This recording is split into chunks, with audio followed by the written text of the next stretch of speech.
Auto Nagar ఏర్పాటుకు 10 ఎకరాల భూమి కేటాయింపు। ఈ కార్యక్రమంలో పాల్గొన్న శాసనసభ్యులు బొల్లా బ్రహ్మనాయుడు కార్మిక సోదరులు ఎన్నో ఏళ్లుగా ఎదురు చూస్తున్న కలలను నా ద్వారా నెరవేర్చడం చాలా సంతోషంగా ఉందని బొల్లా బ్రహ్మనాయుడు అన్నారు। వెనుకొండలోని శ్రీశైలం రోడ్లో నేడు ఆటో నగర్ శంకుస్థాపన కార్యక్రమంలో పాల్గొన్నారు।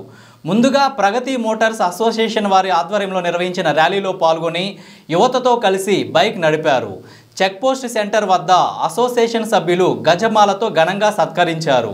30 సంవత్సరాల నిరీక్షణ, 30 సంవత్సరాల కోరిక, మన కార్మికులందరి ఆశయ సాధన ఈనాడు మన బొల్లా బ్రహ్మనాయుడు గారి నాయకత్వంలో కార్మికుల కోసం ఆటో నగర్ భూమిని కార్మికులందరి కోసం కేటాయించినందుకు వారికి ధన్యవాదాలు తెలుపుకుంటూ ఈ యొక్క కార్మికుల ర్యాలీని జయప్రదం చేయవలసిందిగా మీరందరూ కోరుకుంటూ ఇక్కడి వరకు విచ్చేసినందువరకు అందరూ కూడా ఈ యొక్క ర్యాలీని సభ వారికి రావాల్సి అని చెప్పేసి మీకు కోరుకుంటున్నాను। పార్టీ వాళ్ళు అందరూ ఇక్కడికి వచ్చేవారికి ఒకటే టీం। ఇప్పుడు కూడా కమ్యూనిస్ట్ పార్టీ, బీజేపీ పార్టీ,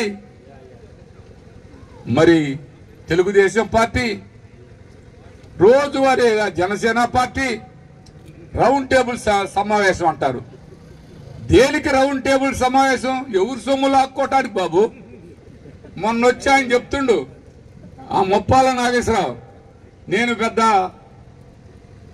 నిజాయితీ పరుడని।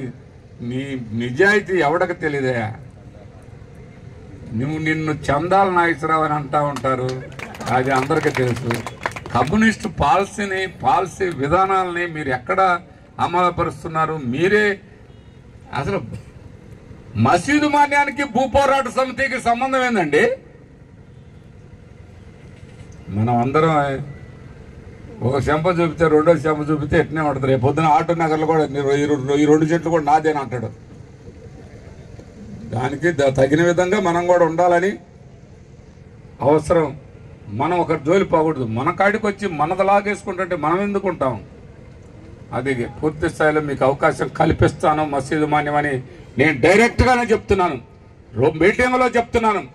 ఎలక్షన్ ఏదైనా పర్వాలేదు, కానీ ఆ స్థలం మట్టికి ముస్లిం ప్రాపర్టీ ముస్లింకే రావాలి। మీరు ఇవ్వాలనుకుంటే ముస్లిం పేదవాళ్ళకందరూ పంచుదాం, అలా చేయి। వాళ్ళెవరో ఎక్కడోళ్ళ మా ముస్లిం ప్రాపర్టీని తీసుకోవడానికి వాళ్ళెవరని అడుగుతున్నాను। ఇవన్నీ కూడా మీరు గుర్తుపెట్టుకోండి। బ్రహ్మనాయుడు ఎవరికి భయపడాల్సిన అవసరం లేదు। నేను తప్పు చేయను కాబట్టి నేను ఎవరికి భయపడను, తప్పు చేయను, ప్రాణం పోయినా తప్పు చేయను। మంచి కోసం అవసరమైతే ఎంత దూరమైనా 10 మందికి మంచి జరగాలి, దానికోసం ఎంత కష్టమైనా పడతాను, ఎంతసేపైనా పోరాటం చేస్తాను అని మీ అందరికి సందర్భంగా తెలియపరుచుకుంటున్నాను। బ్రహ్మనాయుడు గారి నాయకత్వం, జై బొల్లా। అది వచ్చింది కాబట్టి చెప్తున్నాను, ఇది మొత్తం కూడా ఇలా చేస్తానని చెప్తున్నాను। మన ఎంపీపీ వెంకటరామరెడ్డి గారు అందరూ కూడా